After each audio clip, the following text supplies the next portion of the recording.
What's up? What's up? It's the Arthur Moats Experience with Deke. I'm Arthur Moats, and that's my main man, Deke. What's good, bro?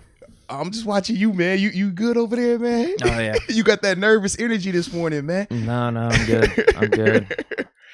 Well, let's say I know after yesterday's festivities, I think we're all a little off today. So I can understand. I can definitely understand. Devastated. That's a nice way to put it. Really nice way to put it. Yeah, devastated. But you know what? It's Monday. Mm-hmm. Next game, right? You wake up, it's a new day. I'm being serious. There was a world, about 10, 15 years ago. Mm-hmm. Maybe even as long back as 5 years ago. Yeah. That's what it was. You lose a game, you wake up, you're pissed off, but at the end of the day, you have next week.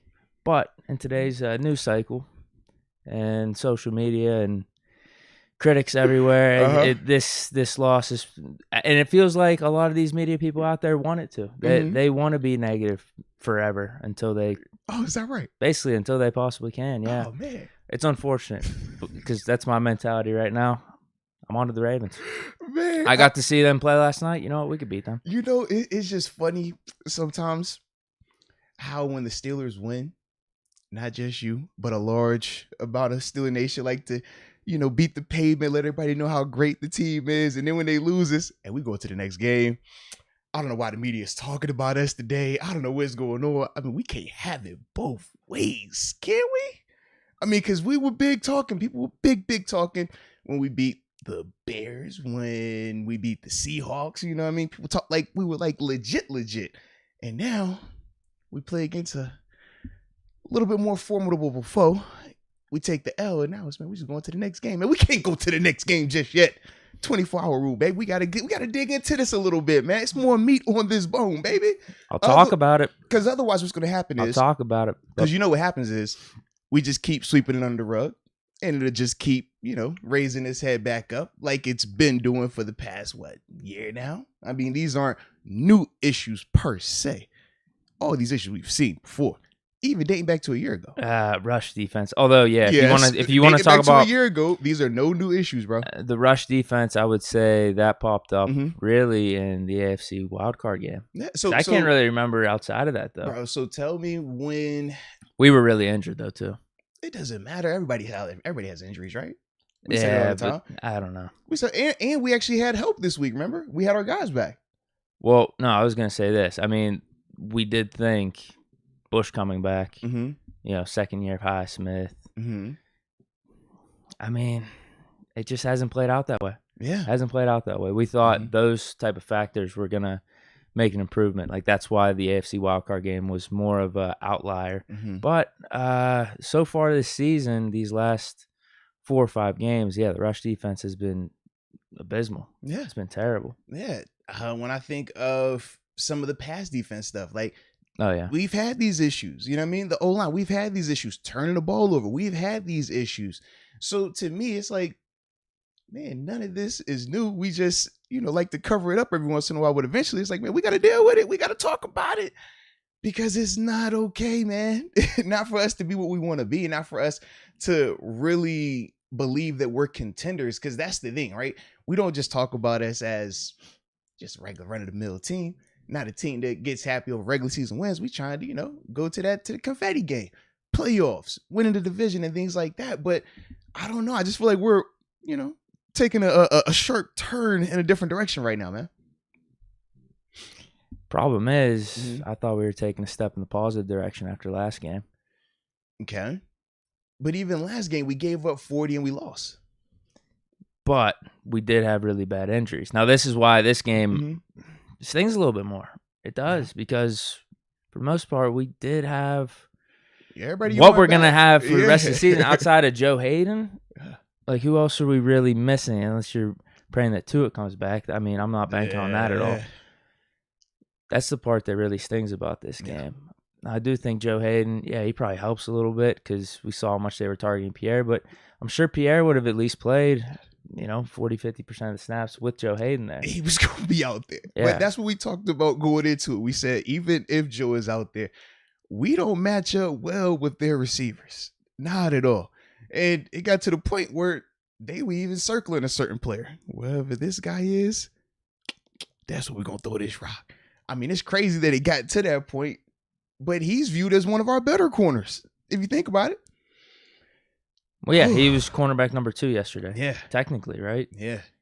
If Cam Sutton is 1, he's 2. I don't even know who. I mean, Mollett was out there a decent amount. Yeah, but Mollett was primarily all like in the slot too, whereas Pierre Sutton, even Akello was out there on the perimeter. You know what? Honestly. Here's what I'll say. If we're getting that James Pierre, you might as well have Witherspoon out there. At least he's got the upside. At times, Akello did look all right.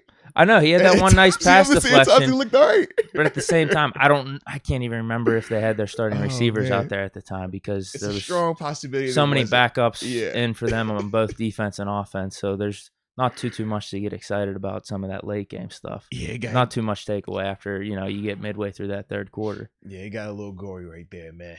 But you know what? We still gonna start our show how we always start our show. We both got our beanies on. We in unison right here, man. I'm liking that. You done buttoned up the taco. Daggone. See, that's how you know the game hurt my man Deke. The taco meat isn't even showing today with the flannel. It's all good. It's a little cold. You know. So with that being said, man, let us know where y'all are tuning in from, man. We will definitely give all of y'all the big boy shout outs like we do to start this show off. Whew, but man, we got to dive into it today. All right, so while y'all are getting your check-ins in, I will read off. I think we have 2 new upper room members this morning, so let me read them off real quick. First one is Mohammed Absamed. Mohammed, welcome to the upper room. Yes, indeed. Yes, indeed. And then we also have Regina Zanke. Regina, welcome to the upper room. Yes, indeed. Yes, indeed. Now, I believe those are the only 2 that joined this morning. I could be missing, so if I am missing one, just let me know in the chat. But here we go. All right, we got Juicebox 32 tuning in from the 720. Noah Washington, the 609, Burlington, New Jersey.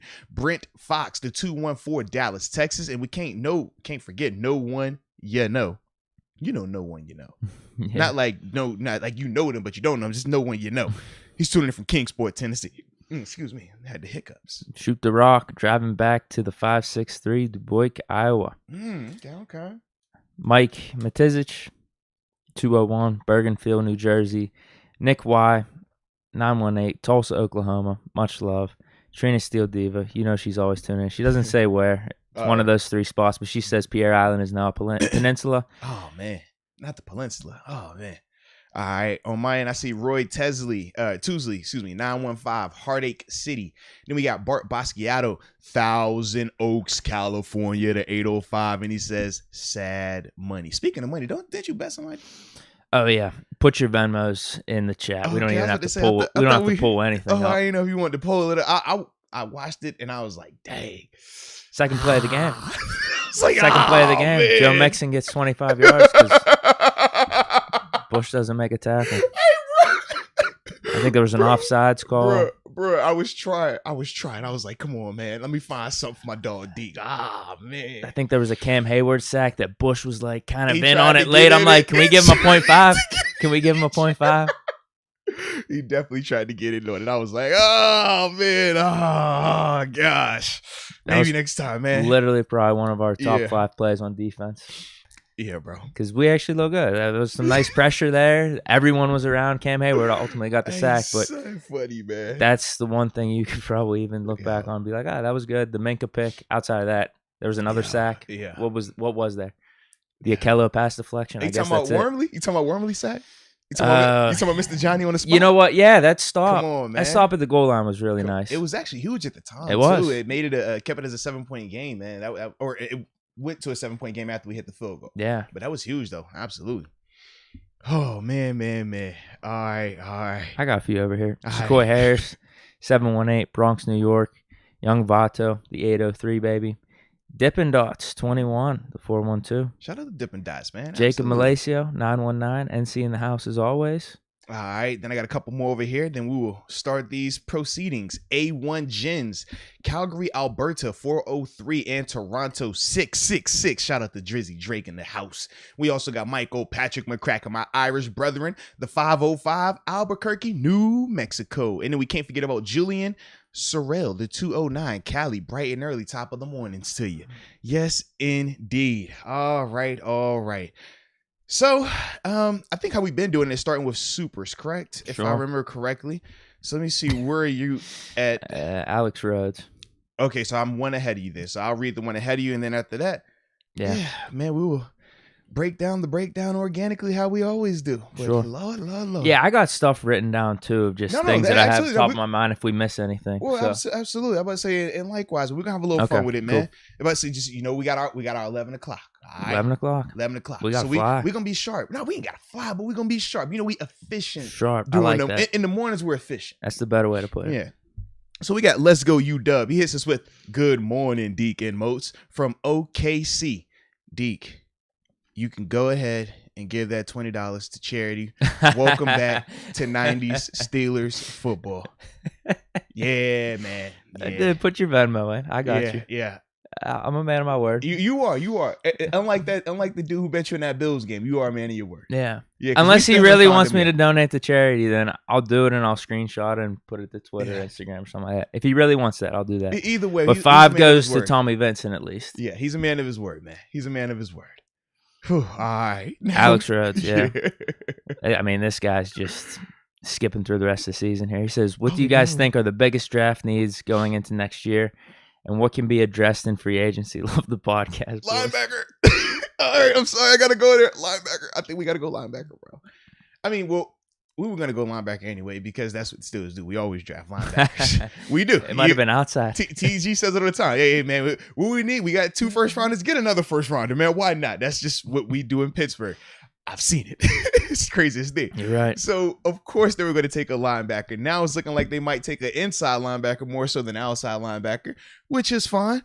Another spot I can see definitely O-line, man. 100% they're going to go left O-line. You got to. I mean, you saw with Dan Moore and Chooks. Like, the thing is this, man. In our division right now, teams are getting pass rush duos, right? Stud players, and right now our O-line can't keep up with that. Sam Hubbard and Trey Hendrickson, as we talked about, we said, man, they're good, and they had impressed a lot more at this stage of the season than they did earlier, where they were still trying to prove that either one of those guys could get it done by themselves, right?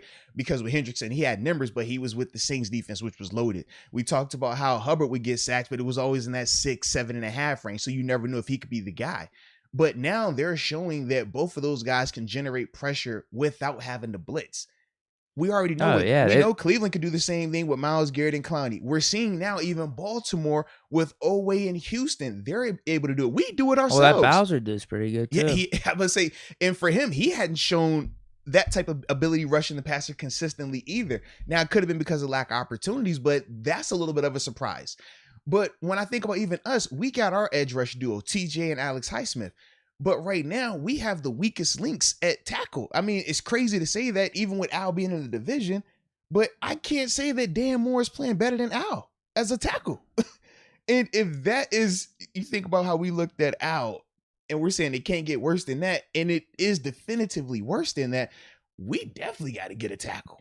Because right now, we're not going to be able to keep up with these young guys who's rushing the quarterback. I mean, it doesn't matter who you put at quarterback. And that's another thing. You know, I know people's right. Hey, move. It's time to go. I get it. And I can see it, man. But that's my thing. It's just like, we got some pressing needs, though. Definitely got some pressing needs. And that's the only reason why I put quarterback at them, because I don't think it matters who you put back there right now. These dudes ain't going to be able to protect them. Dude, Ben didn't have time. Yeah, not saying that Ben is the cure-all, not saying that Ben should be the guy next year, but definitely this year right now, I don't think it matters who you put back there. The O-line is bad right now, bro. It's really bad, man.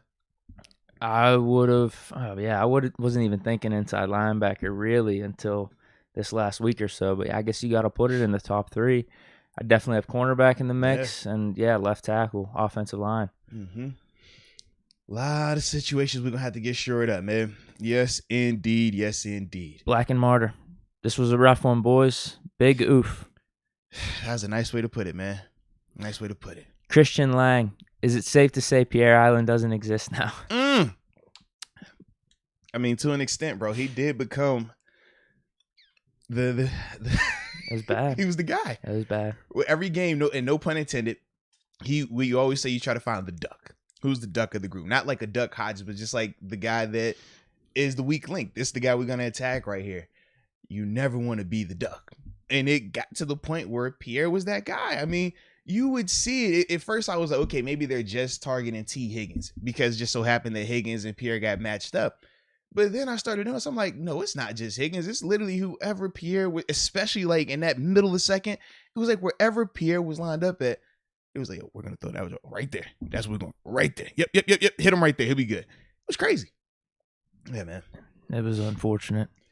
Big step back for him. And not just in coverage either. Tackling as well, man. We talked about some of the big plays that, Mixon had on the ground. I mean, Pierre had some opportunities, man, where he had him, arms wrapped around him.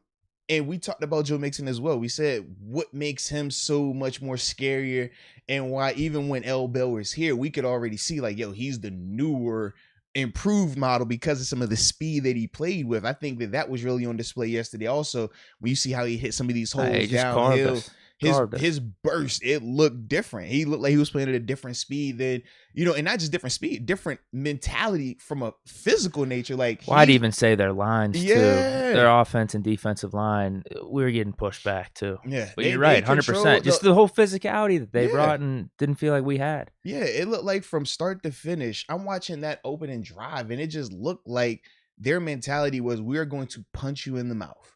Like, we're not going to come out here and try to throw the ball. We're not going to come out here and play that type of game because we know TJ and Alex, that's what they thrive in. We're going to make y'all stop the run. And from start to finish, that was the difference. And I hate to say it, but at times it looked like we were turning it down. Like, we didn't want to match their physicality.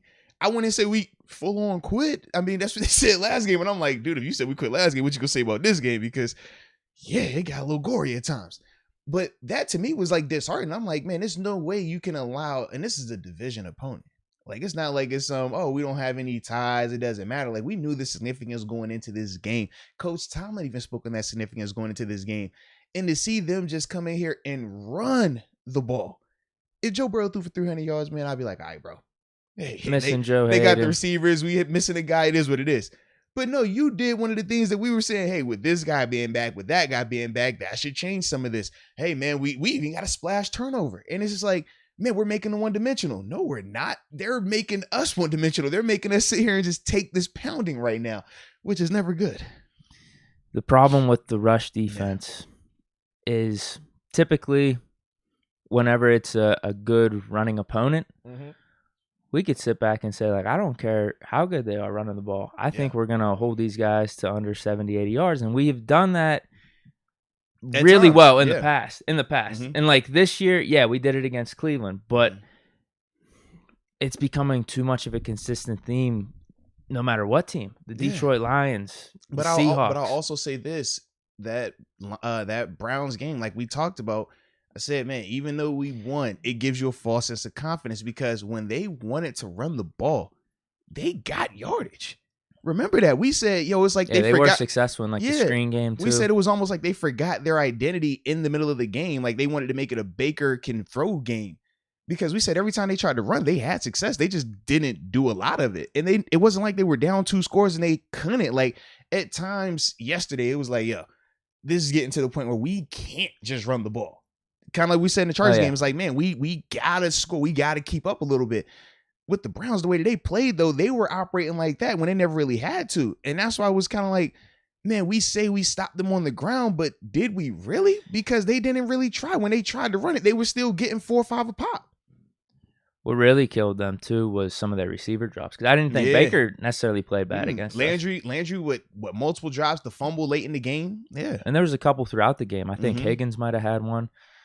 Yeah, there was that with the Cleveland game. And then this one with our running attack, we couldn't even get it going, though. Bro, they controlled the line of scrimmage on both sides. It was bad. It was kind of like what we saw against the Chargers. And I was way more surprised it happened against the Chargers because they were missing 2 guys on their defensive line. It was just Najee running into a brick wall. There's no holes at all. I'm watching Najee in some of these first downs that he got even Pat Frymouth. I'm like, they're having to work so hard to just get this little bit. And it's just like, yo, our O-line, they don't get any movement. Like, I don't want to say they regressed because part of me was never as optimistic about their improvement as probably everyone else during this like 4 or 5 games.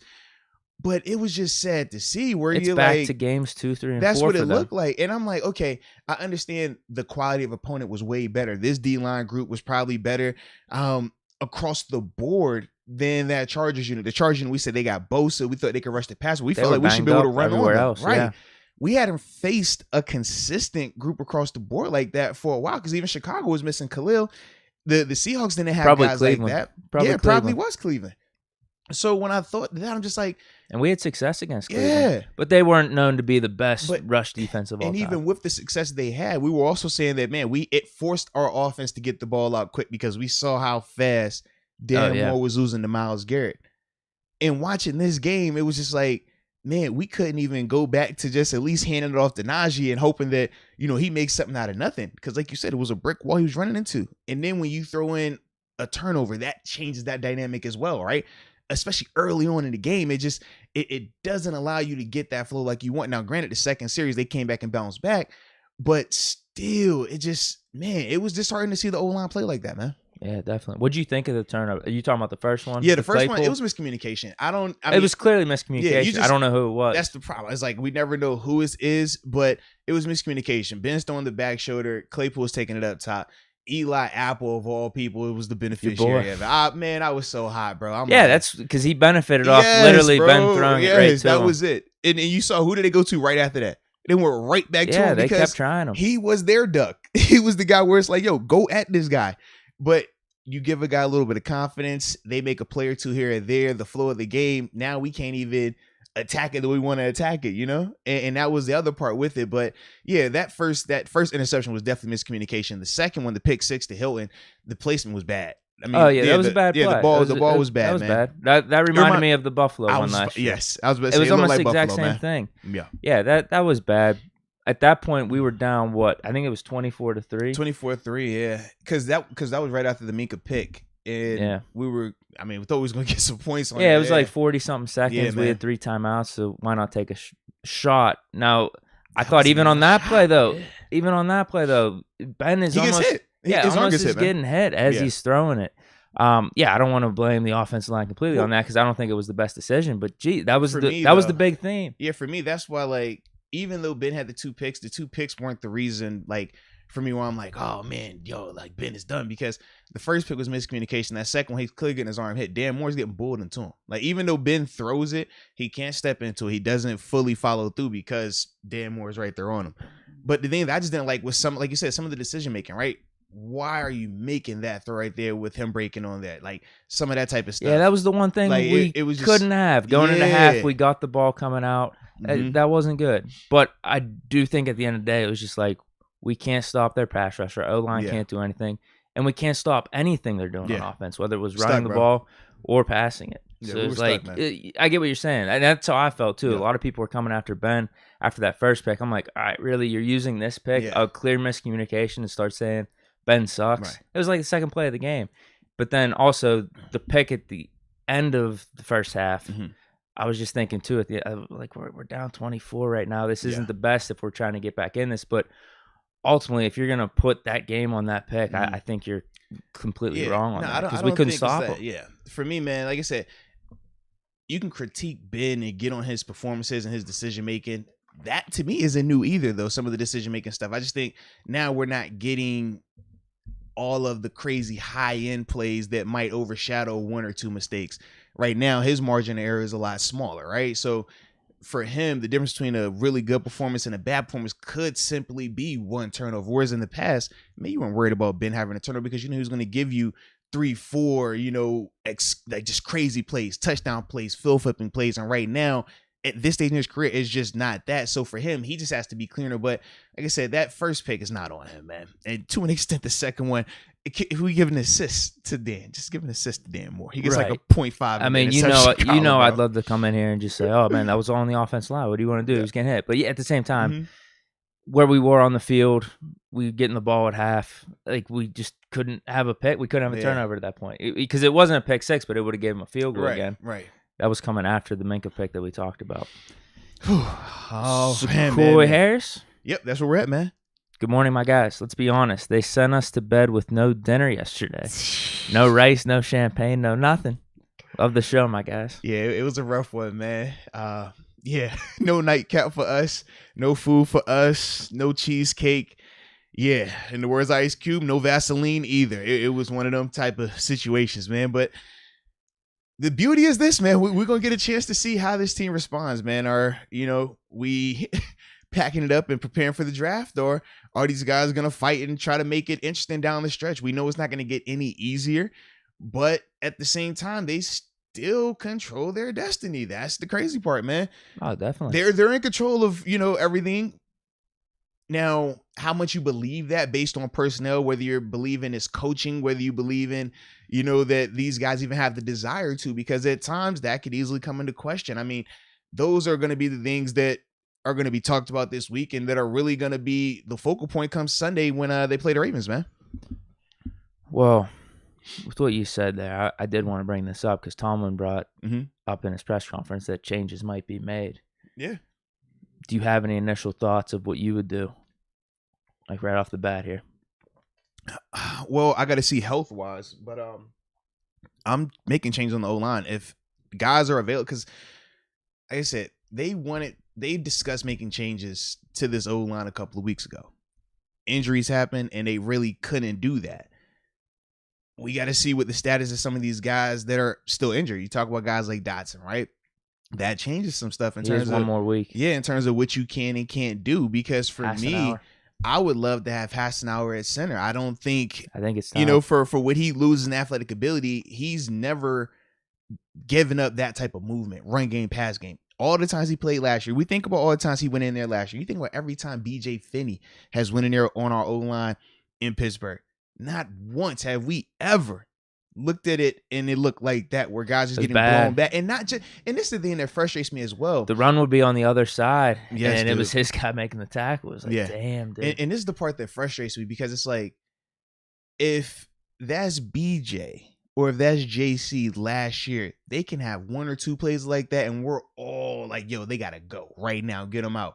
But because Green is a draft pick, how many times have we come in here and seen this exact same thing, even dating back to the Eagles preseason game? Oh, that was bad. But yet we make excuses every week for it. Like, oh, man, he's young. Oh, man, he switched position. It's like, I get the excuses, but why do we move the goalposts for this player versus these players where it never looked like that with those players? Never. We never saw those guys getting blown back. Bro, it's been times where he's past been. Like, we weren't seeing that. Let's be real. We never saw that. And if we did, we would have called him out and been like, yo, this can't happen. Yeah. But because he's a draft pick, it's like, man, why has this become acceptable? Where we're like, man, that's all right if he's getting blown back. Hey, man, he fights hard. He runs downfield good. Like, those are some of the things where we have to ask ourselves, like, where is this standard at? Because right now, I don't feel like the standard is technically the standard right now, because that's never been acceptable. And I feel the same way when we talk about our defense. I mean, when we say Devin Bush, it's like certain things that we allow him to get away with. It's like, bro, we would never allow these type of things. But because of their draft status, we keep making excuses. We keep finding reasons to make it be okay. And it's like, dude, keep justifying it, keep seeking comfort, and it's going to keep us where we're at right now, having these type of games where we're saying to ourselves, man, we can't protect Ben. We're saying to ourselves, man, we can't stop the run. We're saying to ourselves, well, how is he the 10th overall pick and we not getting any type of plays made? Like, those are the things where I'm just like, yo, we got to make changes. And going to what other changes I'll make on defense, they did make this change, but he got hurt. Robert Spillane, early on in the game, Robert Spillane was out there way more. Yeah, hurt his knee, and that changed it. And then from there, Devin had to go back out there. But initially, Devin got the start, but Spillane went out there and was out there quick. The majority of the time. I think it was after that offsides. Yeah, it was literally like, we're going to give you a start. You got the short leash. As soon as you do anything wrong, we switch you out.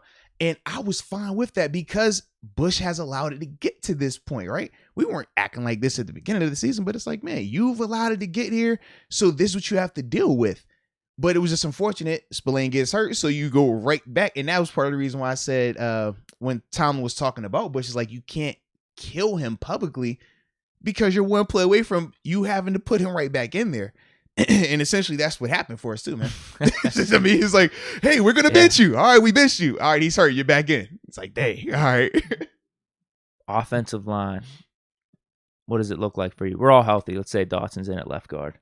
If we're healthy, man, I'm putting Banner back out there. I'm probably gonna put Banner at right tackle, Chooks at left, because at least something new. I ever say it, something new. Even if I already seen it before, it's just maybe I forgot what it looked like. Maybe regular season Chooks at left tackle. I owe it to myself. I got to see that. But Banner has to get on the field now. They did put him out there a little bit more. But it was still flow of the game. They got a flag on that one. It was like a Claypool Banner thing. Man. They line up over top of each other. Yeah. Claypool got to be off, and you can't cover up the end of the line of scrimmage, man. So that's not on Banner. But when I'm watching, I'm just like, they're trying to get him back out there. But I'm like, the way that they're doing it, the flow of the game isn't going to allow him to get those opportunities either, you know? But I would definitely make that switch in terms of the tackles. Chooks go to left, Banner come to right. And then from there, I'm putting Hassan at center. And if I don't feel comfortable with Hassan, I'll put BJ at center. If everyone's healthy, because both of those guys I've seen do it. I'm more of a BJ guy just because I've been in the locker room with him. He was my teammate for 4 years. So I've seen games where he would have to come in at center and we never missed a beat. I've seen games we had to go in there at guard. We never missed a beat. So I'm a little bit more, pro. You give him the benefit of the doubt just over because last game. I've been there with him, whereas JC, I never played with him. But watching him on tape, he still held his own at times last year. So it's not, oh, I like this guy better. It's just, I know him. I don't know him. You know what I mean? But those would be the ones I would make definitely on the offensive line. The reason I'm not touching quarterback right now is because personally, I don't think Haskins or Mason is going to change what we have right now. And I still think that they're going to draft a guy. I do. Either draft a guy or go through free agency to get a quarterback. So I'm not into the whole, man, let's just throw these guys out there and just hope for the best at the end of the year. I've never been a fan of that. I'm just not. To me, this just looks like, we're quitting. You know what I mean? And I'm like, I'm not a quitter. Like, it's just. Bro, if we win that Lions game, we have the same exact record as the Chargers, who are the 7th seed right now. And then there's like a couple teams ahead of us. Right. That are 6-5. I think they give the nod, even though it's 500, to the 2 6-6 teams over us being 5-5-1 for whatever reason. I don't know why. I guess it's because if you just have more wins, they'll give you the nod, even though it's the same winning percentage. Same percentage. But yeah, I mean, we're literally like half a game back from all these teams. In the mix. We have some bad tiebreakers though. Raiders being ahead of us, also with the Chargers. Yeah. Bengals obviously have the tiebreaker over us right now. But the thing is, like I said, we still control. If like we're not in a situation where we have to, we need this team to lose so we can win. We need them to have and that to help us out. Like if we go out here and win, we still control our destiny. And that's the thing. It's like we've done enough to put us in a position to compete. And it's funny, man, I just keep going back to the beginning of the year when we were talking about our predictions. And it's like, man, this is like right on course for what we were talking about in terms of, man, they could be anywhere between 8 to 12 wins. Like just depending on a flip of the coin here, a bad break here can dictate and change that. And I'm looking at them like, that's what we've been this season. It's like some games when we get a break to go our way and we get up out of there. Other ones are just like, man, we limited here. We look bad. But we are right where we it's 5-5-1. Like we're literally right down the middle of this thing. Still no losing season by Coach T. Just wanted to throw that out there. Yeah, because we have Ravens, who, in my opinion, it's hard to say. Cause they're a good team. They're a good team. They are good in the most. But they're beatable. Way, I mean, yeah. Oh my God. Cleveland had every chance to beat them yesterday. Yeah. Every chance. It's to beat them. so frustrating watching them right now. Whatever. Their record's good. They're always going to be solid. They're going to be a playoff team this year, obviously. But there's no reason why we can't beat them at home. I would agree with that. When the Sunday rolls around, and then we got the Titans, who are they look flawed. They might miss the playoffs. Yeah, they're flawed right now. That first game back was kind of a fluke when they beat the Rams, but it was defense. They had 2 picks. You get the turnovers. Turnovers change it. Turnovers can take an average team and make them look really good. Turnovers can a good team make them look great. Like that's the difference right now, man. That first game without Derrick Henry, man, they had them turnovers. It made the dynamic different. Now it's changing a little bit. Now you're not getting these short fields. You're not getting, extra possessions here. Now you're having to actually move the ball with Tannehill.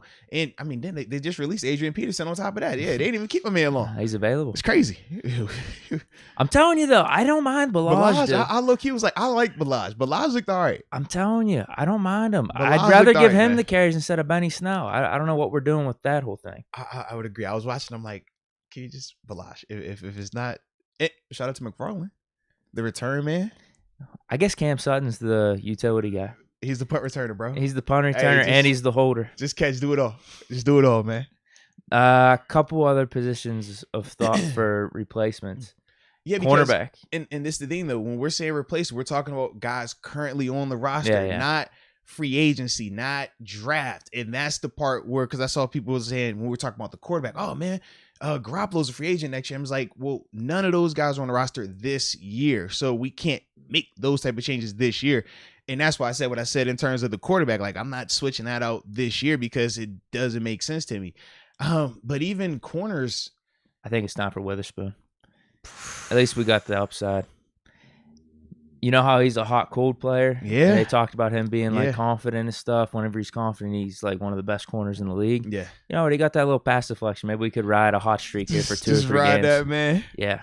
We'll just change the number of who that was and just put a 1 and be like, yo, you did that on Jamar Chase, bro. You nice. Told you he was the guy. Told you nobody could. Hey, I told you nobody could get open on you, man. You locked down. Yeah. Witherspoon Island. Or we going Akello Island. I'm ready to give Witherspoon a chance. I don't know if there's an island with him.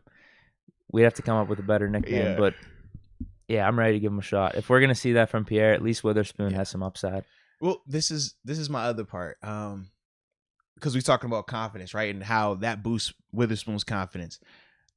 I do feel if you pull Pierre after that game, though, his confidence could potentially be in question. And as we just saw with the Devin Bush situation, you're one play or one bad game away. Because let's be real, we haven't seen Akello have a lot of success here in Pittsburgh. And the success that he was getting torched like Pierre last game. And the success that we are hanging our hat on was clearly in the garbage time portion of the game. So my only concern is you pull Pierre as a dude, you were terrible. And he's still looking at D Bush saying, well, man, y'all ain't do that right away when he had a bad game. You put Akello out there and Akello plays, subpar or bad. And now you got to go back to Pierre. Where is he at mentally? Is he spiteful? Is he pissed? Is he motivated? It's just a wide range that you open yourself up to when you make those type of moves off of that. Because as a whole, Pierre hasn't been terrible. No. If Hayden's back, right? It's a mix of him, Norwood, maybe even Witherspoon. So maybe the damage is mitigated a little bit. I'm just not for me, I'm not a one game take a guy out the lineup type of guy, especially a guy who's been starting. Like, if this was his first opportunity, totally different scenario. But he's been out there now for how many weeks? He's been holding his own. He hasn't necessarily. He's made plays. He's got us out of a stadium. Think about that. Like, he's produced. I mean, if we're really going to compare who's been more productive between him and Devin Bush, right? The only reason I bring it up is because especially some of the tackling from Pierre. I'm like, if both of those guys have struggled or both of those guys had bad games, of the two, who's been way more of a bright spot this season, to me, is Pierre, and it's not even close. So that's the other reason why I'm just like, his leash can't be that short and this guy's leash be that long when he's not only giving us productivity in multiple games, but he's legit got us out of a stadium. The Broncos, he catches the pick, that gets us out that game. It was that simple, man. So that's the only reason why I'm like, it's not a long leash. It's not a long leash at all. But I at least want to give him some form of like, yo, I respect what you've done. That might have just been a bad matchup, which we said on paper could have been a bad matchup. I mean, the height difference, the athletic ability, like T. Higgins is a good player. Yeah, so that's my thing. I'm just like, I'm not all the way there. And we're supposed to have some better matchups coming up in terms of receivers versus cornerbacks. Mm-hmm. Baltimore versus our guys with Hayden being back. Yeah. And then we have Tennessee. Is Julio out rest of the season? And then A.J. Brown's been in and out, too. Yeah, he has been missing some. So I don't know if he's going to be ready for our game. Brent Fox. Well, wait, I got one more. Mm-hmm. One more. We did corner. Well, I guess linebacker. You're ready to make the move, but then it's like, who do we got now? Yeah, because Spillane's hurt now. Yeah, because they, like I said, not just me, the team did this. I know people say, well, he had the ACL. That's why he's, I get all that, and that's all well and good. The team said they're tired of that excuse. Not me. Team did. That's why they made the switch. I'm with it because at the NFL level, it's only so long you can make excuses. Like, I get he had the ACL injury, but how many months ago was that? It's been over a year now. A year. That's all we said. Team said that. Not me. That's what the team said. So, yeah, if Spillane is healthy, that's the move I'm going with because the team did that, baby. I ain't do it. The team did. I have a sleeper pick. Going, Anthony buddy? Miller. Oh, shout out to Anthony. The one-hander, Is it time for more Anthony Miller? Is it time for more Miller time? I like the catchiness of said name. I'm trying to figure out where it fits. Because no Ray yesterday. yeah, it was no Ray. So technically, like, does Ray change anything? Did you feel like the offense changed at all with Ray not be like, did any other receiver? Oh, he benefited from, like, I never felt like that. And then I'm like, it was a game where we clearly were going to have to throw the ball. So you would think like, oh yeah, this would be the guy. This would be one of those matchups. Yeah, for me, outside of the little one-hander, I just, yeah. Mm-hmm. But he didn't really get targeted outside. No, he didn't. No, he didn't. Not at all. But I checked his snap counts. He was like at 40, but I'm sure that most of that was garbage stuff. Yeah, but for me, I don't know. Him getting more time, like, I just don't see what that equates to in terms of productivity, because I keep thinking back to myself, we got big issues up front. We do. Like, I'm sorry, we do, bro. Baltimore's flawed, but they can rush the passer. That's my thing. I'm like, whoever you want to put out there, I don't know. You see the two guys we should have got, Odell and Deshaun Jackson, having a pretty good Thanksgiving weekend. That's a nice way to put that as well, man. Yeah. Two guys we could use.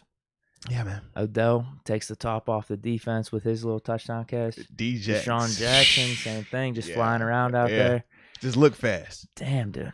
Really pisses me off. We probably should have tried to get Odell a little bit harder. Yeah. Brent Fox. Hate to beat a dead horse, but before we fire everyone in the NFL goes through a bad season. We are due. Hang in there. I agree with that to an extent. I'm not writing off this season, though. Well, it's Pittsburgh. We don't fire certain people anyway, so we all right. We'll see. I'm not writing off this season either. Nah. We, like I said, we're still in the mix, man. That's my thing. I can't. Especially when you look at these other AFC teams. I can't go that route just yet. Yeah. Holler at me in 3 weeks. We'll see what 3 weeks looks like. But right now, I can't. Yeah, because we're still too much in it, and the team's too flawed around us. Now we might be the most flawed of the in it teams, but we still in it right now. So until we're not, yeah. Cam Letson. Wow, what a terrible Sunday. Let's go UW. He says, go ahead.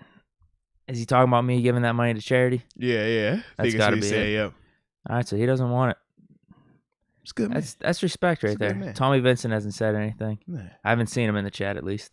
Let's go UW. It says Chad Muma, first-round pick by Pittsburgh confirmed. That's that linebacker from Miami. Dude, yeah. Is he actually going to be a first-rounder? Like I said, I haven't watched enough to see if he'll be a first-rounder. I'm going to get on my college, in terms of which prospects after the season. We got too much ball being played in the season right now. You know what? Since we're talking about college, I got to give a shout out to Pitt, man. Yeah, a 10-win season. Talk about it, man. Kenny Pickett, I'm telling you, dude, I looked at all the numbers. Mm-hmm. I looked at all the numbers. Past Heisman winners. Yeah. Who's in the Heisman mix right now. He legitimately should be the front runner. Yeah. I'm telling you, because his numbers are just as good, if not better, than Bryce Young, CJ Stroud. But if you look at the betting lines right now, it's crazy. He's at plus 2,000 still, and they actually have Bryce Young at minus 220. Mm-hmm. There's a very good chance that he loses to Georgia this week. And if Pickett wins the ACC championship, leads Pitt to an 11-win season off that, dude, the numbers over 4,000 yards, 40 touchdowns. So why do you think he's not the favorite then? I don't know. It's got to be school. I got to think school-wise. You have Alabama, Ohio State versus Pitt. That's what I'm thinking. And then they're probably looking at the ACC strength of opponents and stuff like that. Do you think that's legitimate, though? To a degree. But you look at Pickett's numbers, they're right on par with Heisman winners in the past. Now, you have some Heisman winners that have had more gaudy numbers. But you look at like the past 3 or 4 Heismans, like Kyler Murray, Baker Mayfield, I think even Joe Burrow before he hit the playoffs and stuff. They're around the same area. So I'm surprised he's not getting more run right now. But we'll see. Maybe everyone's just waiting until these championship games. Yeah. He should at least get invited, man. I think he should be the front runner, honestly. He's a finalist for the Maxwell, right? If I remember. As best quarterback. Yeah, so I feel like if he's a finalist for that, he's got to be in that conversation. I feel like he's going to be in there because it's still heavy quarterbacks going to be, for the Heisman anyways. It's not like it's running back here, it's receiver this year. It's like, nah, we know it's quarterback this year. So if he's a finalist for the Maxwell, I feel like he's going to have to be included in that somehow. Yeah, because his numbers are arguably better than Young and Stroud. The only argument they have, I guess, is that whole strength of schedule type of thing. But I think he's got a legitimate case. I'll have to run the numbers. I'll have to post them out there because I looked at like the last 3 or 4 before they headed into their championship games in the playoffs, and Pickett's numbers are right on par. Okay.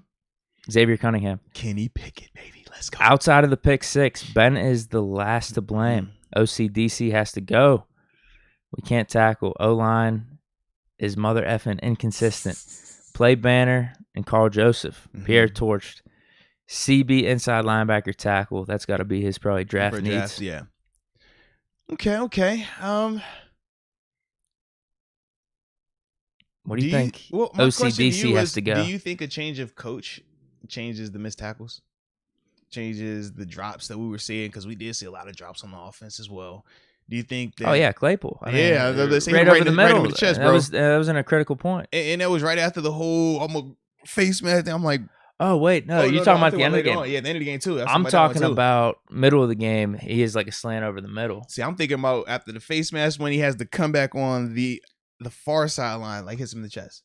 Well, that whole sequence, it was Claypool. He was catching a bomb, right? Yeah. He caught the one, and he was like talking shit to the guy, which, whatever, dude. I'm not. Yeah. There's a lot of people getting up in arms over Claypool about that. It's like you see that across the league. Even though a team's down, you make a nice play, you might talk some shit to the opponent. So I don't know why people are ripping on Claypool for that so much. But then it was the next play, the whole face mask thing that cost us 15 yards. It's garbage time. I don't know. What do you make of that? Do you? Claypool has shown some signs of immaturity, but there's other times where I've actually liked some of his reactions after making a catch, even like tough plays. It shows that he's like locked in, focused. I haven't thought that he's been like a me first guy at any point really this season. Do you have any takeaways from that?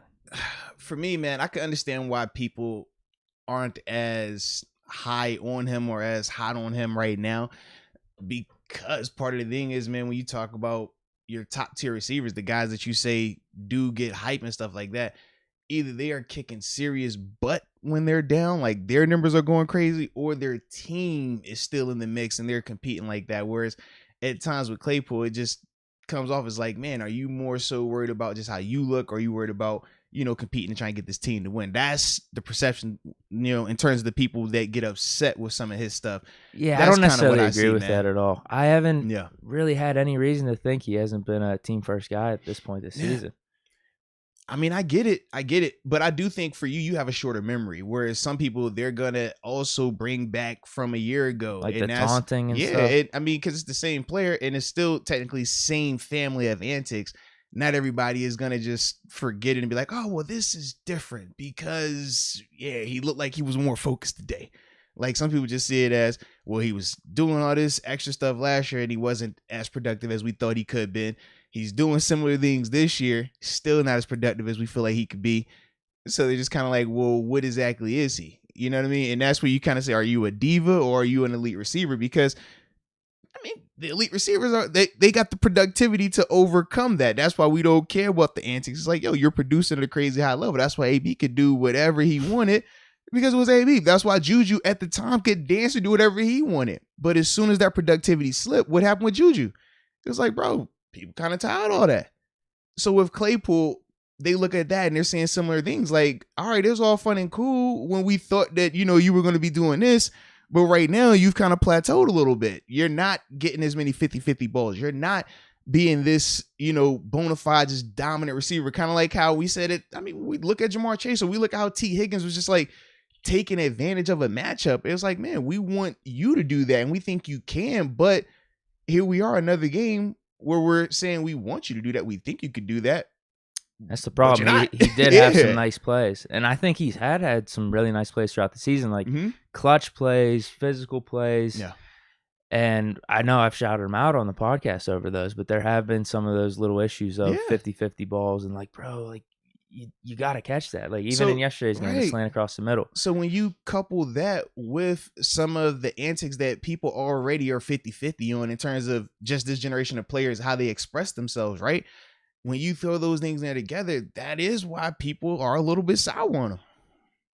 I mean, you guys sour on them more so just because the non-50-50 ball. So it's more of the play. But that's my point. Like I'm not using him talking shit after a nice catch late in the game. So just imagine if you are not. So imagine if you're a 50-50 guy and you have issues with some of the antic stuff, right? Because some people they don't want that in the game, right? We've heard like, hey man, just go back to the huddle, or man, you can celebrate, but don't make it look like that. We know you got that crowd out there. So if you pair that crowd with the lack of productivity for our expectations for him, people aren't going to be as lenient. They're not going to be as understanding.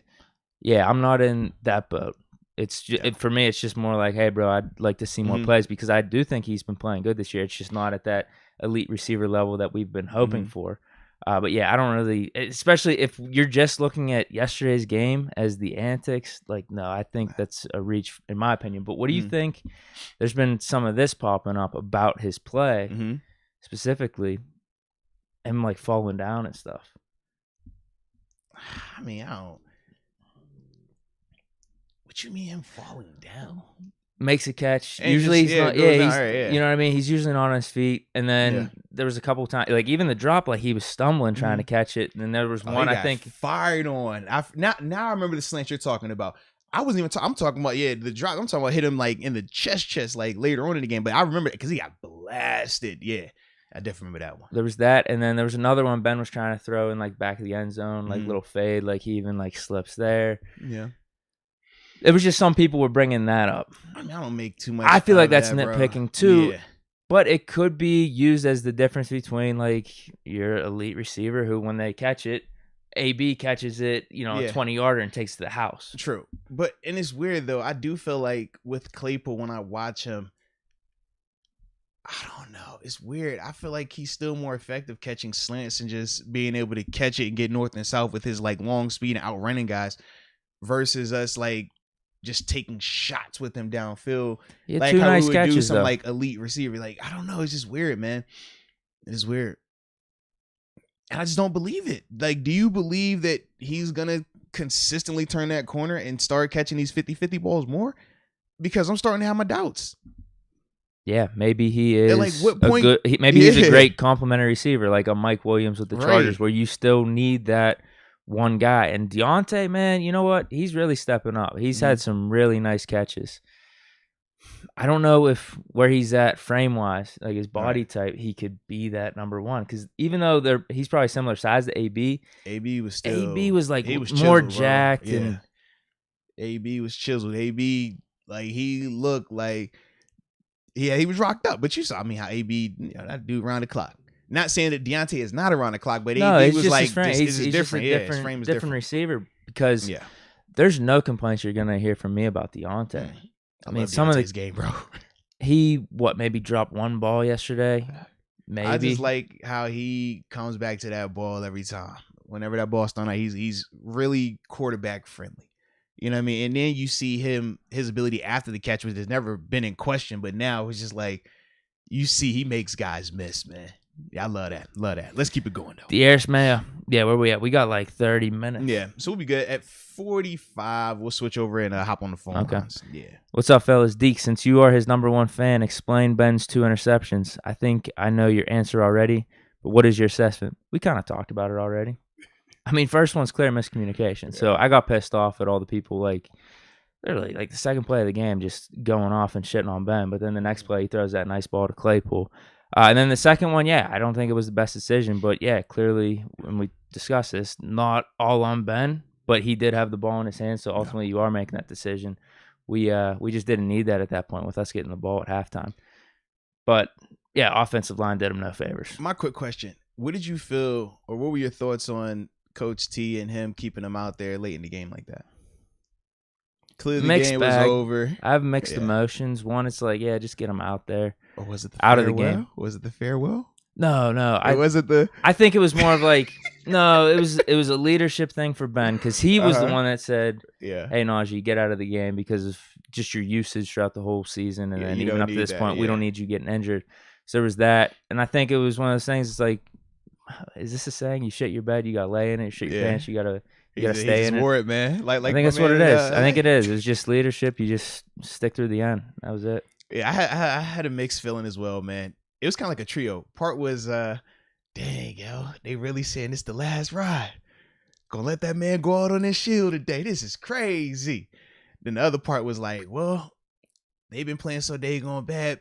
Hopefully they can find a rhythm, right? Get something positive. Because then we get Frymouth hurt. Yeah, I was like, yo, God, dog. Nice catch again. Amazing. It was. But I'm like, yo, God, dog. Like, are we for real right now?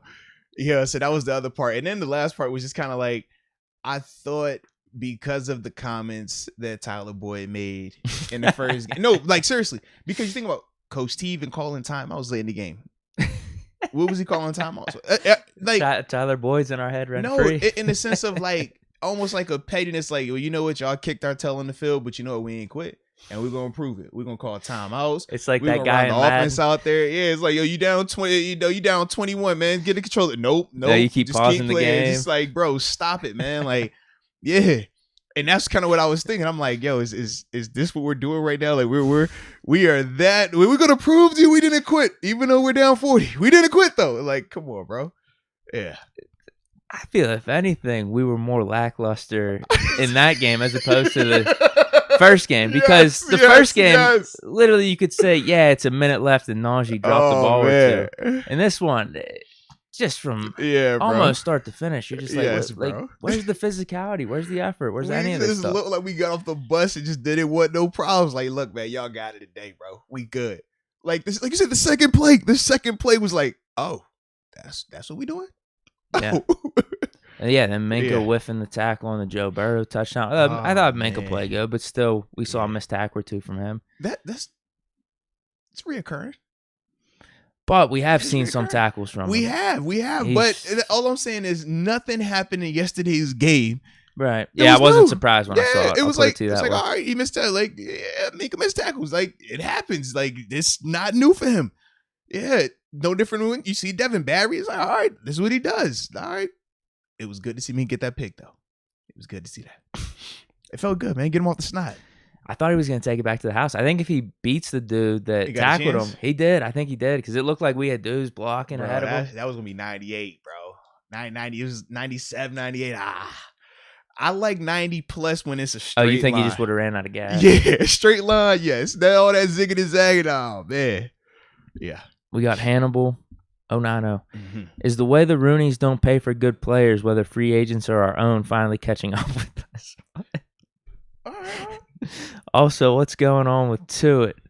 No, so the reason why he's asking about the free agent thing, obviously we talk about one of our needs, right? We brought it up. I brought it up, cornerback. But then you look at one of our corners that were on the roster getting a pick six in the game. We talk about another corner that was on the roster in terms of Steven Nelson, still playing good.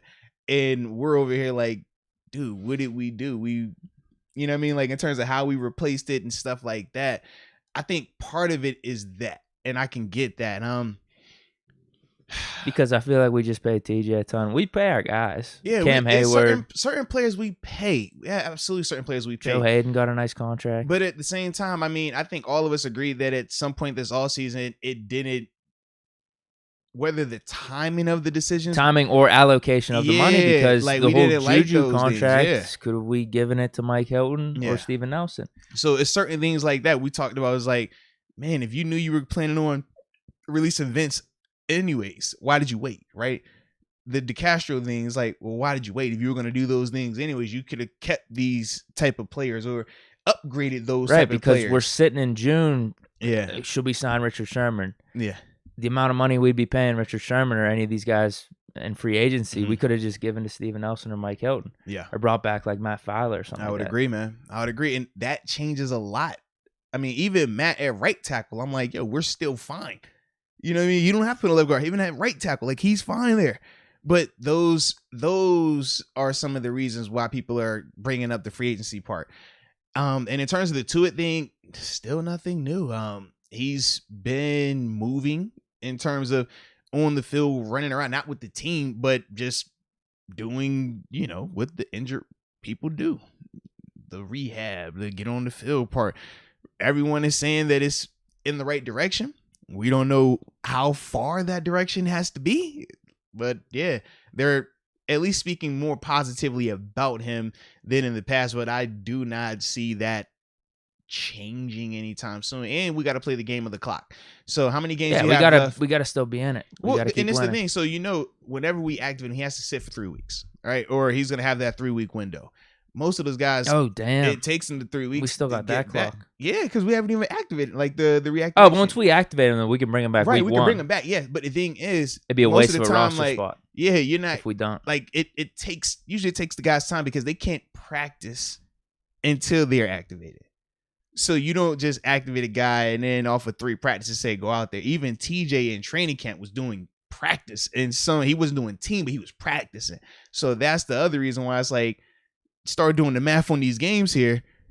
We about 1 or 2 away from that decision being made that hey man, he's not coming back this season, just off the sheer timetable of it.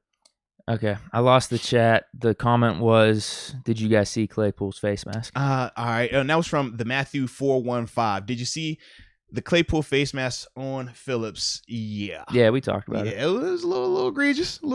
I'm at Michael Patrick McCracken though, just a heads up. All right, so I got a couple. Yeah, I got a couple more in front of you then. Yeah, and then after that, man, we'll be able to transition to these phone lines and be good to go. All right, let's go UW. Shout out to Let's Go UW, man. You in there heavy, baby. Heavy this morning. I like it. And shout out to everybody that's on with us this morning as well, man. We know for the West Coast people, it is a little bit earlier, but we appreciate y'all. And we're being a little bit more respectful of y'all time. We keeping this thing smooth and efficient for y'all, all right? But I do see that the likes at about 122, and it's about 500-600 of y'all up here, baby. Did I like it? I don't know if you liked it, but I do know I've been seeing people in the chat saying, yo, y'all need to get these likes up. And not just for the culture, for the algorithm. But if you don't do it for the algorithm, do it for the culture, baby. He said, hit that like button, though, baby. Definitely do that. All right, but Let's Go UW says, hey, Moats, can we get a film session on Bugs? I think that's who said Bugs, yeah. I like him, but he just makes dumb rookie mistakes. He wasn't playing. I would say, yeah. I don't... they put him in active. Yeah, I said this is... Which was an interesting call because, like, Bugs is inactive. We're starting Archibong. Yeah. And they didn't start Archibong, but he was one of the active guys. Now, I got to see was Bugs, because wasn't Bugs done with the... I thought he had something going on with him, though. Yeah. Maybe.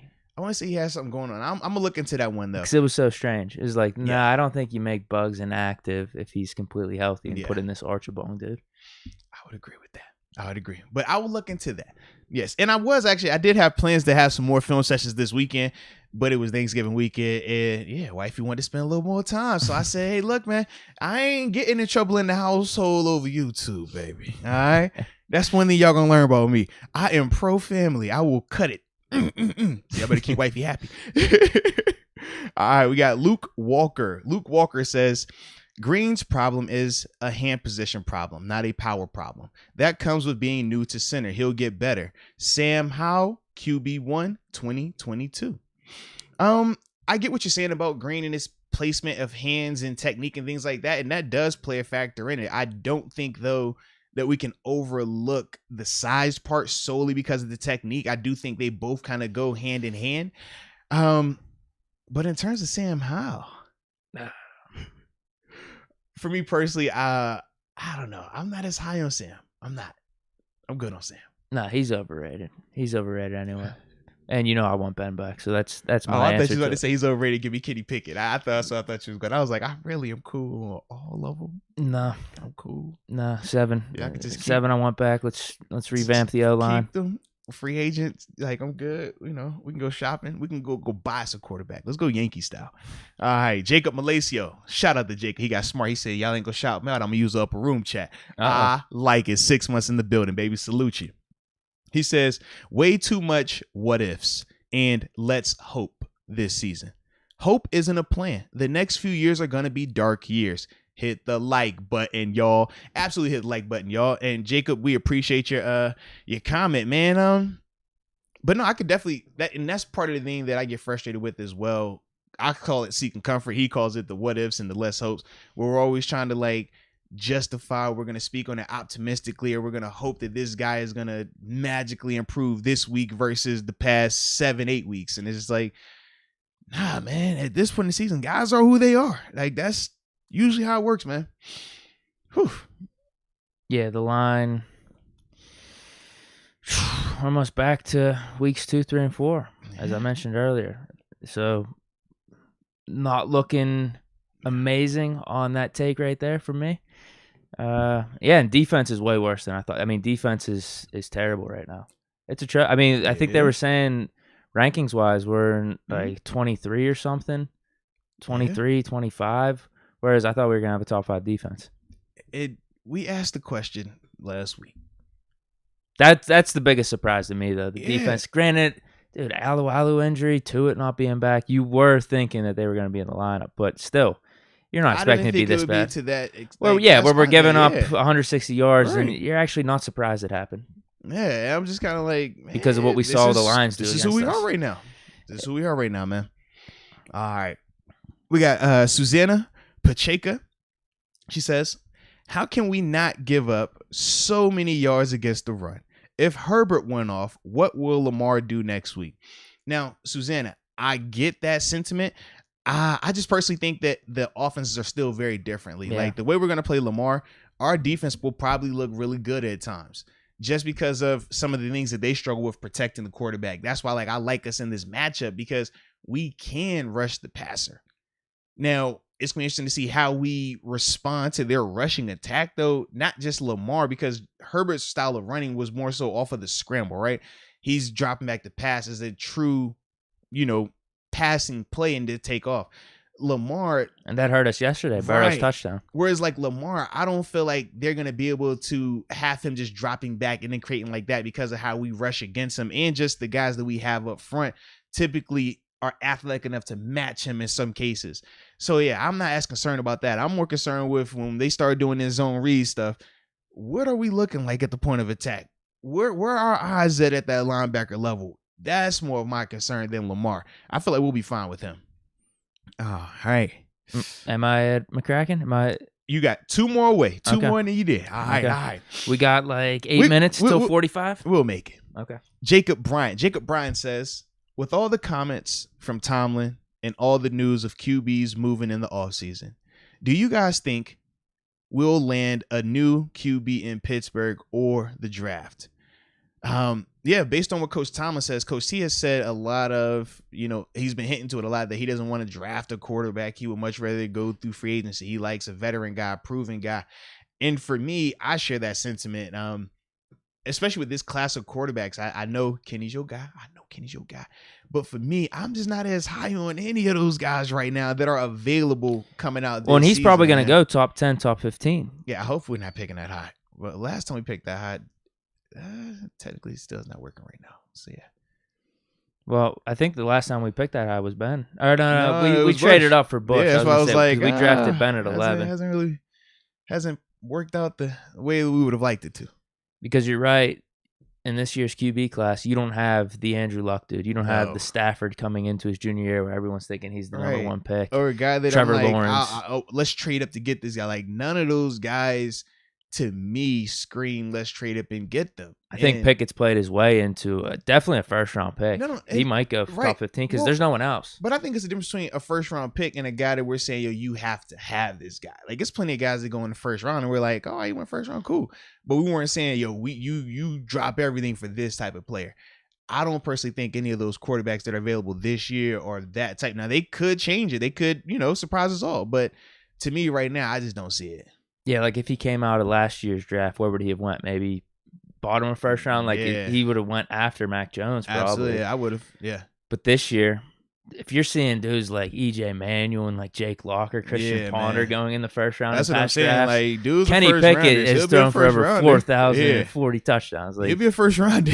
that's my whole thing. And he passed the eye test too. He's been throwing good balls. That's my whole thing, though. I'm just like, I'm cool on all them college dudes right now.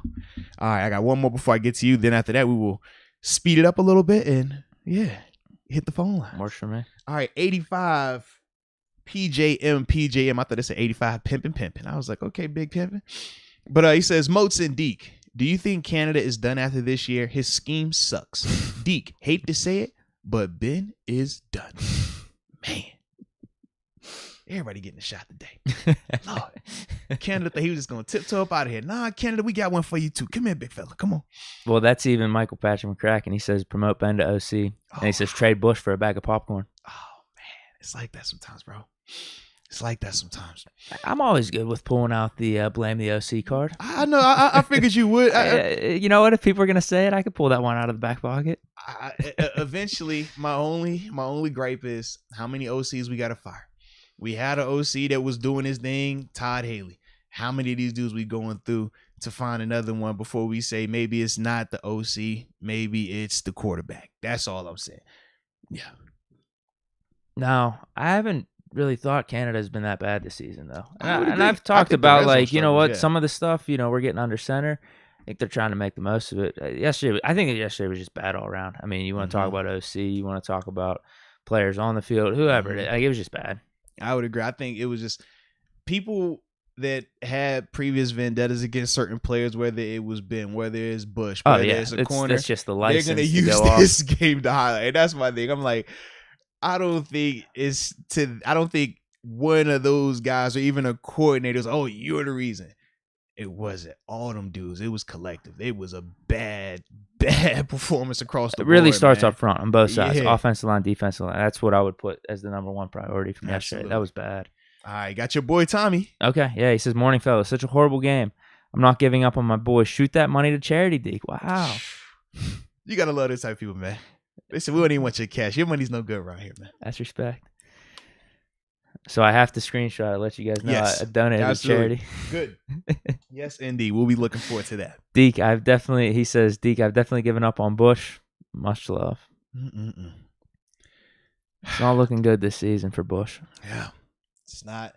And it's a bad time to have a bad season, man. Bad time to have a bad season. All right, we got 3 chats left, it looks like. Micah Hemp? Yeah. Come on, man. We got name calling here. What happened? Is it E-Booty? This is just slander. He says his Big Burden return. Oh! Get out of here. No, he's back to Big Burden. We ain't had the Big Burden in a minute. Lord, not the Big Burden. I don't want to be hearing that. With a capital B? For the set? Ooh. Was it? Oh, man. I lost that chat, but I lost that chat. It was a capital B. Yeah, both of them with capitals. Woof. Shice. El Caliente games. Am I right? Yes. Our problem is we hold on to players too long. Didn't transition and prep for the future like other teams. We tried to prep for the now, not the future. Yeah. Bro, it's just hard. Like we could be 6-5 right now if we beat the Lions. So we've had some injuries. I'm not saying we've done everything perfectly because we could talk about the Steven Nelson, Mike Hilton scenario, but I don't know, bro. For me, man, I just think it's always difficult when you have high-end players, guys that have been so elite for so long. When do you turn the corner? When do you say, okay, his good isn't good enough? Because that transition phase is never as smooth as you would like. Not in the sense of like fear, but in the sense of if we're accustomed to this player being at a 9 or a 10, and now there are players at like a 6 or a 7. But the guy that we think, you know, you should make the switch to, his high end is a 6 or a 7. You know what I mean? It's just kind of like, I don't know when I want, like, am I making it just because I feel like he's been here too long or he's dropped off from what we were used to seeing and that makes this guy that much better? Like, those are some of the things that I'm just cautious of. And that's why I don't like change for the sake of change either. If we're going to do it, let's do it the right way. And I just don't think with some of the players that we personally have, you know, you're making those type of moves right now. That's going to give you a chance to still win. Johnny Riddle says, move on from Ben. Our roster can't support him at his age. Get a free agent QB, draft a cornerback, and a QB to sit and learn. Go linebacker and D-line depth. He skipped O-line. He skipped O-line. He drafted a quarterback and went free agent quarterback. That's the double dip. I'm thinking it's one or the other. I don't see the double dip. Because we do got to get the O-line and we got other things that we need to get fixed. I mean, cornerback, linebacker, D-line. Yes. It's kind of significant. Now, D-line could change, you know, just depending on this offseason, how they view to it and where he's at.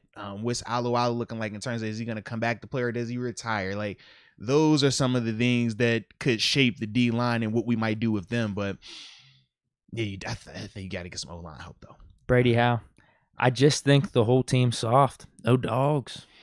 Not the whole team. We're not going there, and y'all know I'm not a. They're soft guys. That's not my thing, because I know what it takes. We're not playing physical. I'm about to say, yeah, we could talk about the lack of physicality. We can't go soft. That is just the difference. It's just the difference. There is a difference. All right. But the lack of physicality, I do think they decide when they want to be physical and when they don't want to be physical. I think that's really clear, especially when we talk front seven, and that's why we keep bringing it up. Running the ball and trying to stop the runner really when it's the most evident. We just don't look like we have the desire to be physical all the time. And that's an issue. But soft to me is just different. Soft, man, you ain't even showing up out there if you soft, baby. Because as soon as one was, it's going to hurt. Don't hit me. I don't want that contact. So that's, to me, is soft, man. Yeah. That's just how I look at it. It's different. Not to mention, like, we even go to like the whole man-to-man element. All right, you take the pads off, you take your computer off, and now y'all meeting, see who's soft. That's the other part. That's the only reason I'm just like, I don't play the soft game, baby. Can't play the soft game. All righty though. I think we're completely caught up on the and we were right on time too, man. We were right on time. So before we do anything else though, we do have a bill to pay, and I don't want us to forget it real quick. So let's pay this bill. All right. Well, I'm about to lose my mic. I see, because you said you won't go touch it, and now you over here touching it. We're back. We're doing ad first. Yes, we got to ad first. All because you don't want to use your mic like regular people. Lord. Anywho. Let me drop this down, and let me talk about my shirt. Yes. You see, I gotta have this shirt on, right? It's a Warrior. Is that from 300? It kind of does look 300-esque, but he's fighting off all of these arrows over here, because sometimes you got to fight off the haters. Sometimes you got to fight off the doom and gloom. I mean, out there performance like we saw with our black and gold team, it just was not up to snuff. So we got to come out here and be warriors. And our friends over at Into the AM, shout out to them. They provided me with this type of shirt because I had to be a warrior this morning, man.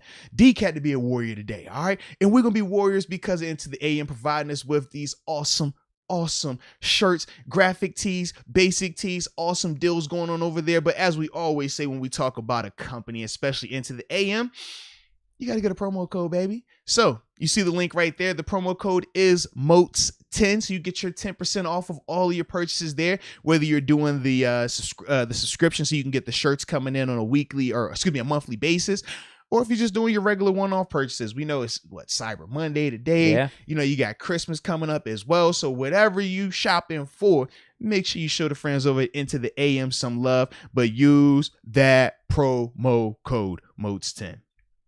All right. Now I need to bring this one up. Go for it. What you got, hell man? No to it. He says, "What do you guys think about Jason Garrett as OC?" Did he just get fired? He just got fired, right? Hell no. He just got fired, man. Hell no. Not Jason Garrett. Now, why you don't like Jason, man? What's up with Jason, bro? He's terrible, dude. Proved it in Dallas. Proved it with the Giants. I thought y'all said that Canada was terrible, and y'all said Fickner was terrible. Everybody terrible? Y'all call everybody terrible around here, man. Jason Garrett's not good. They terrible. Everybody terrible. Anywho, let's get these headphones in. We're gonna get to getting it off our chest today. All righty. Oh man, they said Ben moves around like Drew Bledsoe in the pocket. Lord, A1 Gens, that's crazy. Why you take about? Don't be going to my guy like that. Nah, I feel you though. All right, here we go. See who's gonna get off their chest first. Yo, what's up, Moats? What's up, Deke? It's Logan here from Zanesville, Ohio, man. Drove down, watched the Cincinnati game today in person. I didn't quite make it to the very end of the fourth quarter. I cannot lie. Hate doing that, but man, that was rough. Seemed like the defense just wasn't there. You're feeling the presence of Joe being gone. Devin Bush stinks. Like, that's just a fact. Beyond that, I mean, seeing some Pierre weaknesses, and then, of course, the D-line kind of stunk it up. It was kind of weird seeing Cam being at nose, but, I mean, he was the only one that really showed up to play today. Even TJ, I feel like TJ is still not 100%. Offensively, we stink. Can't move the ball.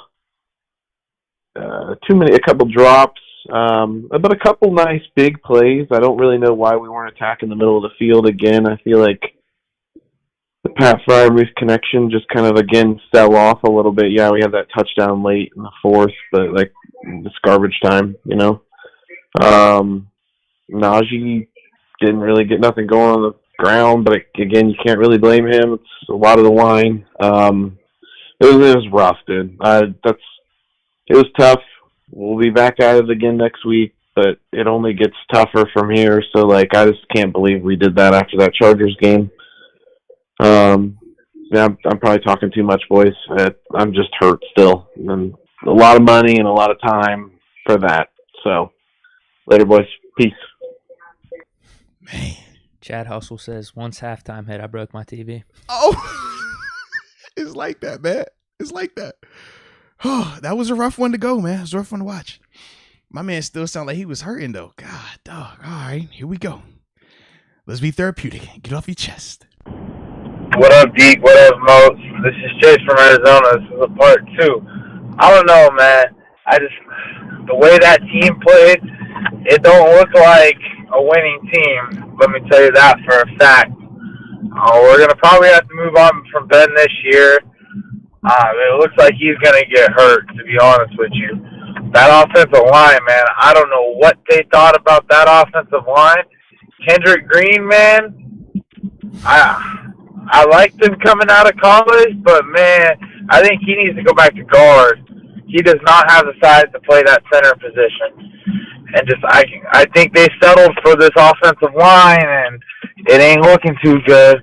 I know we got to draft some corners and some offensive line in this draft, but, man, we got Pat sitting there. We got Najee Harris, Claypool, Johnson, and we're not doing anything. It's kind of ridiculous, to be honest with you. So I don't know what you guys think, what we should do with this draft, or where you think this team is going. Because, say, if they show up next week the way they showed up this week, I count as done for the season. And that's not even being a fake fan, Deke. I'm just being real. If we show up like that, we're done for the season, especially with the way our schedule is. But till next time, peace, and welcome to the upper room. Let's go. He may have said Johnson, not Dawson. That had to be it, bro. Man. Because I was like, yo, Dawson ain't play. Yeah, I like how he gave you a little pow. Yeah, Deke ain't no fake fan. Take a shot on the way out of this thing. It's like that, man. Sometimes you got to let the people know, man. That's become a heated topic between it fans. Has, man. Who's the fake? Who's the real? Yeah. I'm not fake. I'm just a realist. Like, I see that on social media now, like, all because of what you be calling people fake fans. We post a predict. We post anything. I don't know, Deke. I ain't no fake fan. I'm just being real. I ain't no fake. You a fake fan because you can't be real. I'm like, Lord, this what we doing now? Y'all are out of control, It's a fun man. back and forth. Then they said my man had the 24-hour death watch voice going on right there on the call. Like, yo, this is crazy. I like it. Let's get it off my chest some more. Moats, Deke, my man, what is going on? Cannot believe what I saw today. This is Air Force One calling from Charlottesville, Virginia, 434. I think the Coach T was absolutely correct until we control the line of scrimmage on both sides of the ball. What we do elsewhere does not matter. I think I had one more tackle, or Bush had one more tackle than I did today. That tells you how he played. And that's just it, man. It's pathetic. I mean, do we drop these and go for a high draft pick, get something in the top 10? I don't know. Just confused and bewildered. You guys be good. Take care. Bye. Oh, man. What do we do? No. You know what I look what up do and we see? do? You got an NFL playoff picture? Where do we go from here? Those little promos, those little graphics that say, in the hunt, on the bubble, yeah, we're still there. So that's all that matters. No way in hell I'm giving up. That's all that matters there, man. Yeah. On to Heinz Field. We're playing Baltimore this week. Bye. About to win this one. Get to 6-5. Hey, now we got to get this one, man. Because there's a lot of other AFC teams here. But they're all playing each other, too. Like, Kansas City's still got to play some of these AFC West teams, like the Chargers and the Raiders. So that's what we want. We want the top teams right now. Like we want the Chiefs just to bury some of these other wild card contenders. Okay, and that'll help us out. That's what we're looking for. Yeah. All right. I like it. Problem is Patriots and Bills in the East. They're probably both making it. Yeah, it's looking like that. We need Cincy to lose out too. Actually. Lose out. That's gonna be interesting. Yeah, why not? That'd be interesting. All right. Well, we got time for about one more. And then after that, man, we will continue on with our day of roughness as we recover from yesterday's performance. Here we go. Get it off your chest. What up, Moats? What up, Deke? It's Smitty from Braddock, the Mon Valley area. Yeah, didn't see this coming. It was a miserable day, miserable game. But like Mike Tomlin said, they ran out of smoke. I got to give them at least enough credit on this team to get them where they were 500. They're still 500 right now, but they ran out of smoke. There was really nothing they could have done to stop Cincinnati from what I've seen. It's just that they're not talented. James Pierre on that jump ball, man, that was ugly. Asking for a offensive pass interference, and it wasn't even close. Then with our front seven, if Devin Bush is playing this bad and he's your first round draft pick, the repercussions of this play is kind of bad.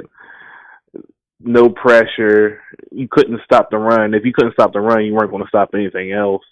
Then also on offense, you can't run the ball because nobody has faith in you. And I kind of figured they weren't going to run the ball against them because they struggled last time when I was at that game earlier in the season.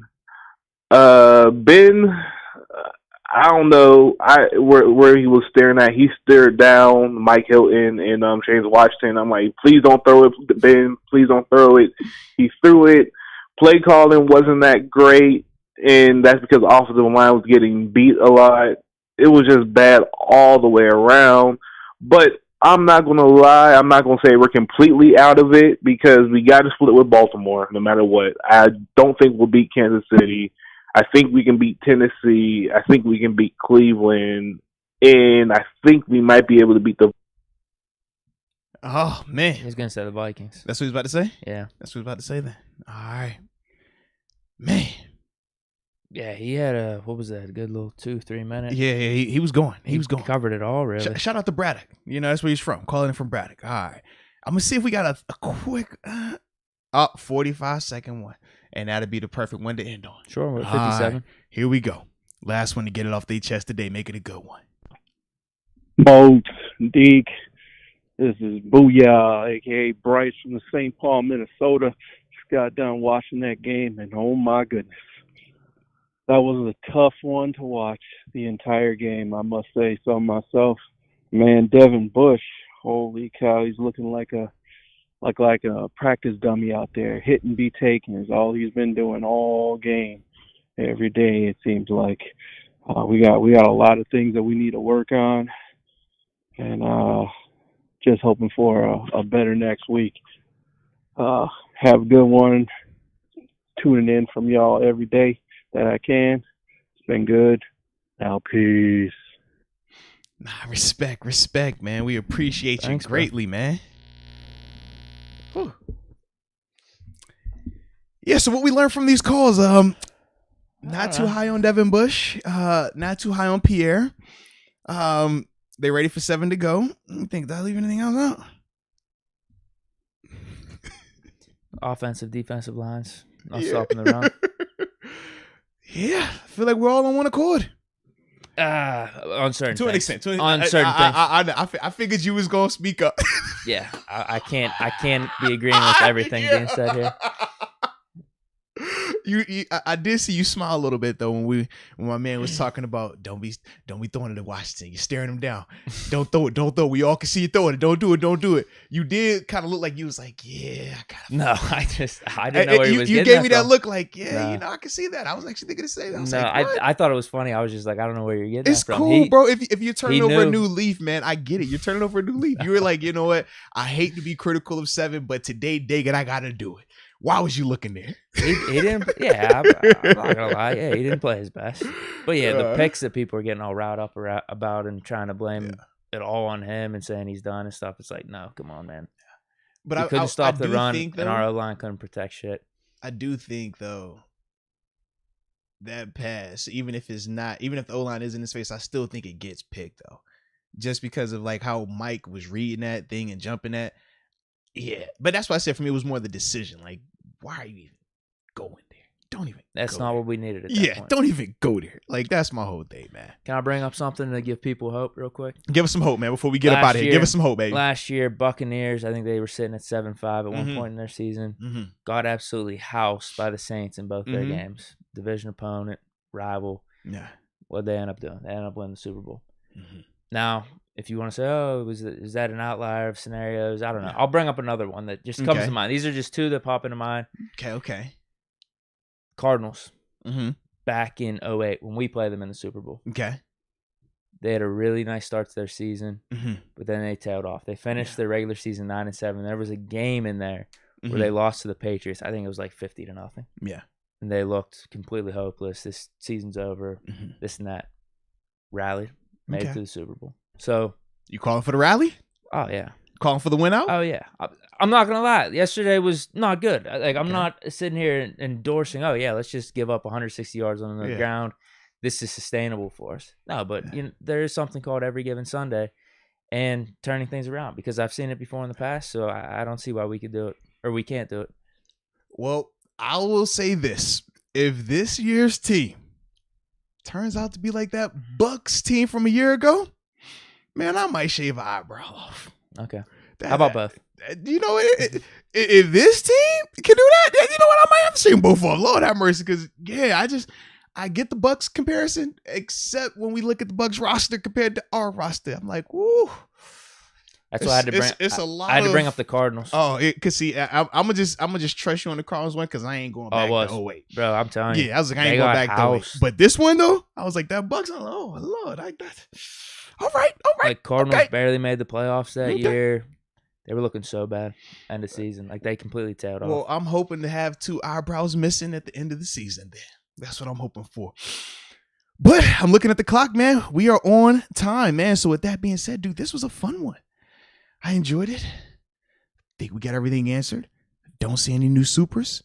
Think we're good to go.